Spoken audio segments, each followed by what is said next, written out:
الحمدللہ رب العالمین والصلاة والسلام علی سید الانبیاء والمرسلین۔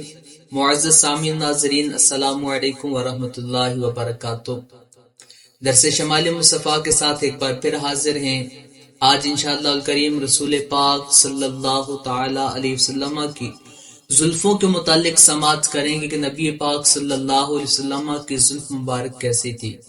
اس حوالے سے پہلی حدیث پاک جس کو روایت کرنے والے حضرت انس رضی اللہ تعالی عنہ ہیں، عن انس رضی اللہ تعالی عنہ قال کان شعر النبی صلی اللہ علیہ وسلم الی نصف اذنیہ۔ حضرت انس رضی اللہ تعالی عنہ فرماتے ہیں کہ رسول پاک صلی اللہ تعالی علیہ وسلم کی جو زلفیں تھی وہ آدھے کان مبارک تک تھی۔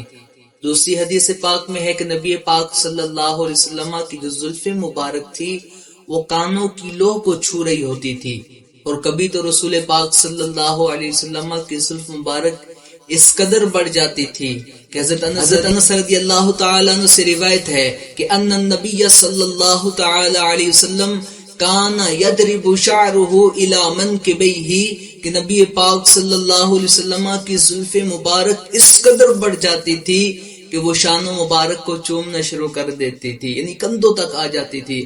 اللہ اکبر! نبی پاک صلی اللہ علیہ وسلم ان زلفوں میں کتنے خوبصورت لگتے تھے، کتنا حسن آ جاتا تھا۔ سنن نسائی شریف کی حدیث پاک سماعت فرمائیں جس کو روایت کرنے والے حضرت براء بن عازب رضی اللہ تعالی عنہ ہیں۔ عن البراء رضی اللہ تعالی عنہ ما رأيت من ذی لمۃ احسن فی حلۃ من رسول اللہ صلی اللہ تعالی علیہ وسلم۔ حضرت براء بن عازب رضی اللہ تعالی عنہ فرماتے ہیں میں نے کسی بالوں والے کو لباس پہنے ہوئے رسول اللہ صلی اللہ علیہ وسلم سے بڑھ کر خوبصورت نہیں دیکھا۔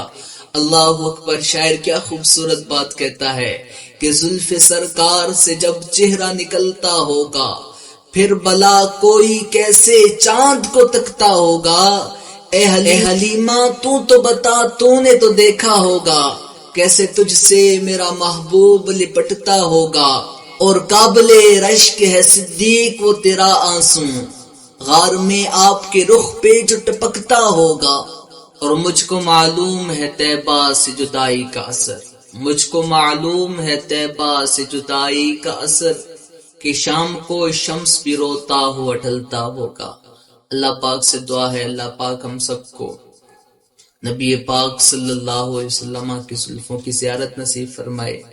ثواب کی نیت سے اس ویڈیو کو شیئر بھی کریں، ہمارے چینل کو سبسکرائب کریں۔ اللہ پاک سے دعا ہے اللہ پاک ہم سب کو نبی پاک صلی اللہ تعالی علیہ وسلم کی محبت نصیب فرمائے۔ آج کے لیے اتنا ہی۔ اپنے میزبان بلال احمد الوی کو اجازت دیجیے۔